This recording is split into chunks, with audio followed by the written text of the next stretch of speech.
Gents, let's switch gears now and focus on a massive game coming up in the Premier League this weekend.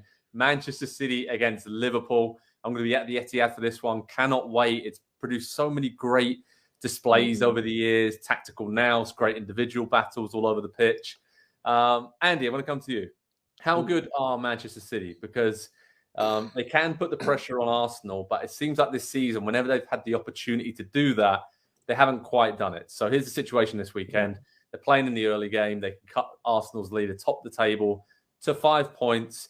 And I feel like if they do it right now, come out the traps flying against Liverpool, they can really kind of set the tone for the run. And yes, there's a lot of twists and turns between now and the end of the season, but this feels particularly significant. At home, lunchtime kickoff after the international break against Liverpool, question marks about Erling Haaland's fitness, which we're going to talk about. So this is a big statement here for Man City to see how focused they are. And of course, they will be focused to retain their Premier League title. Yeah. So you asked how good are they? And my first thought was, well, what day of the week is it? Because they're very up and down. They run hot and cold a lot this season. Previous seasons, right? Exactly.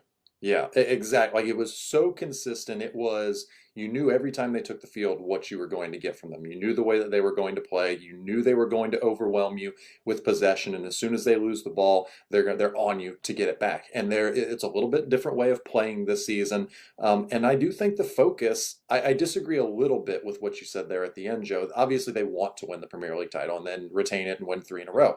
But I don't think that's the focus this season. I really don't, because I think if you just look at the team and try to look at the team through Pep's eyes, and I think he realizes this is his best chance to win the Champions League at Manchester City that he has had, at least as of yet, with Erling Haaland doing what he has done. Because in big games, that has been the thing that has cost them, the inability to put chances away, the inability to really create chances in big games later in the Champions League. And so, if they win it, sure, that would be great. He will celebrate it and he'll be happy, and there'll be plenty of pictures of him, celebrating with the team.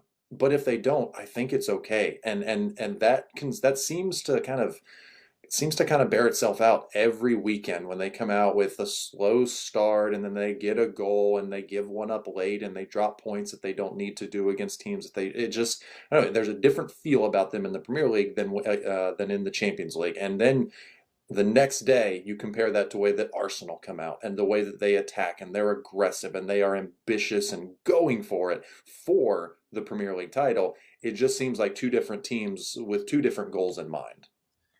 Nick, you agree with that? Yeah, I think it's pretty much brilliant. Nice job, Andy. I'm done. Yes. No, Thank you. Yeah, that's it. We're good. See you later. I'll tell you what, I look at City and I see a team and I see a manager who has the fire to win, but is comfortable enough if the performance is there, because the goal is to win the Champions League. Another great point. If they perform well, Pep seems to be okay with it.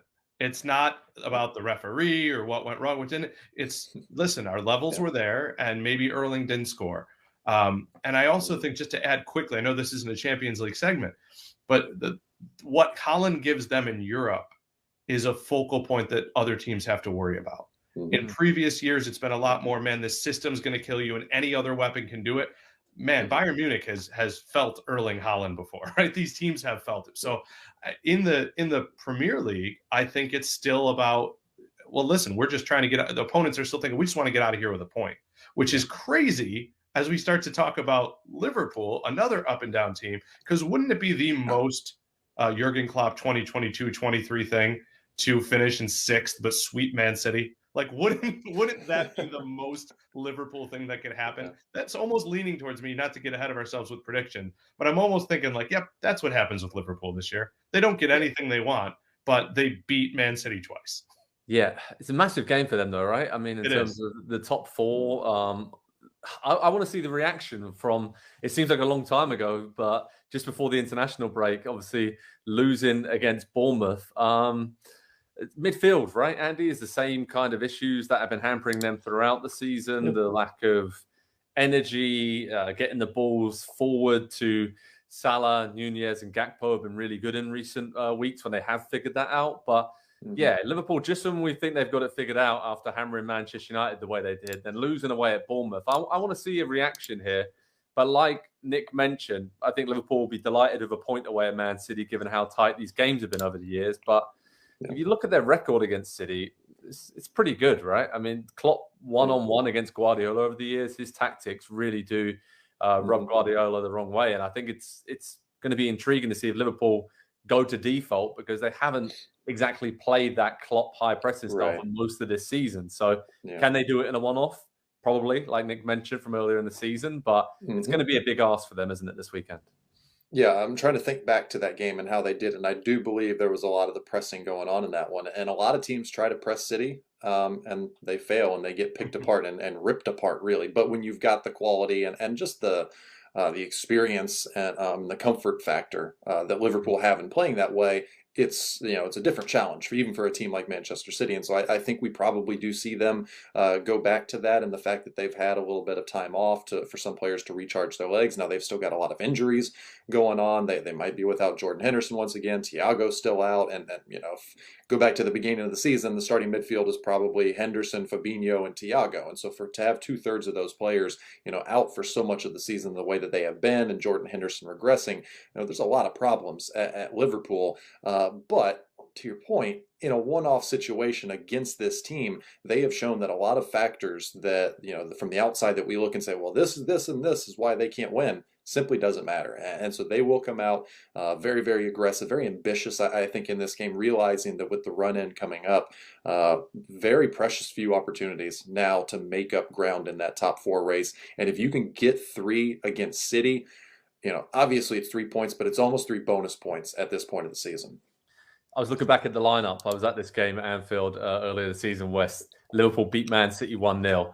They played with a 4-2-4 almost it became, with Fabinho and Thiago as the holding midfielders, Roberto Firmino in the number 10 role, Salah up front centrally, Harvey Elliott and Diogo Jota on the wings. So obviously personnel might be a bit different, but we could see something like that again from Klopp this weekend to say, yeah, maybe the best form of defense for them against City is all-out attack and just trying to clog City back and stop them from possessing the ball through the thirds. But good luck with that, because we know how good they can be. But there is an update, obviously, injury-wise. Erling Haaland suffered a groin injury, didn't play for Norway during the international break, returned to Manchester for treatment. So as of filming right now, there isn't an update from the doctors at City about how long he's going to be out for. But obviously, Pep Guardiola, City's fans and players and staff and everyone connected with the team are holding their breath. There is nothing too serious. And Haaland, even if he isn't available this weekend against Liverpool, he'll be back to lead their push for the Premier League, Champions League, FA Cup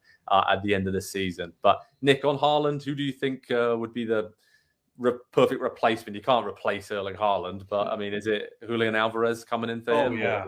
I love this. I worry that the break came at the wrong time for him, because he has been looking every bit the comfortable, dynamic player. I was looking into his numbers before the show to make sure I wasn't going to make a stupid point here. But his shots per game, his key passes per 90, even his XG, it's only Haaland has better numbers than him on Man City. He's a very exciting player. And I wonder if Haaland is out, and we know Foden is out with an illness after having his appendix removed, I wonder if that doesn't stop Pep Guardiola from getting too creative and getting ahead of himself, because he has a few less options. And I think this is the sort of game where you're going to ride Kevin De Bruyne and Rodri and those guys who have big game experience. Exactly. Go do the job. Do the job. Go get us 3 points. I don't care how we do it. We're at home. The Gallagher brothers are probably going to be there somewhere. Let's just go. Let's go set the stage for the rest of the season. Yeah, and they have done that recently against your beloved Newcastle. It wasn't vintage Man City. It was just resolute, defensively hung in there, and then just took their chances whenever they popped up. But yeah, at one point on Alvarez, just reminds me so much of the situation that Gabriel Jesus found him in Man City behind Aguero, right? It's like, this is another really, really good striker, but you're behind Erling Haaland in a team that usually only plays one forward. So he's so good. Any other team in the Premier League, I'm sure he'd be starting up top, right? Joe, isn't it a little bit, because I was thinking about this the other day, it's a little bit like when you buy the valuable painting because you know someone's going to pay more for it. It seems like he rides this out a couple of years. Haaland goes to Real Madrid, and they reinvest the Haaland money everywhere else and give Alvarez the star standing. And I think that was probably the goal, maybe with Jesus, until Haaland emerged. And Haaland is, again, the son of a Man City player. I think the stars kind of aligned there. And I do wonder how long we see Erling Haaland in Man City. Hopefully, we see him this weekend, but hopefully for a long, long time, given his form in the Premier League this season. All right, prediction time then, gents. Andy, what are you going for? Give me a scoreline.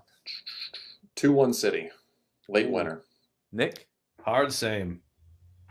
Really? I'm going to go for a draw. I'm going to go for a 1-1 draw. I think Liverpool will just kind of... something tells me they're going to come out on the attack and kind of catch City by surprise a little bit and knock them off their stride. So usually it's really tight when these teams play over the last few years. And I really enjoy these Guardiola and Klopp battles. So I'll be reporting live from the Etihad this weekend. Manchester City against Liverpool. Head over to Pro Soccer Talk on NBCSports.com for all the latest news, stream information, video highlights, reaction, and a lot more. Man City against Liverpool is always a big game. And, of course, massive for City in their title push, massive for Liverpool in their top 4 push. Let's see who, if anybody, is going to come out on top in Manchester this weekend. Hi there, I'm Rebecca Lowe, studio host for NBC's coverage of the Premier League. Don't forget to hit subscribe to watch more videos all season long. For even more Premier League content, from original series to live matches, head over to Peacock and be sure to tune in for Premier League mornings every weekend on USA Network and on Peacock. We will see you over there.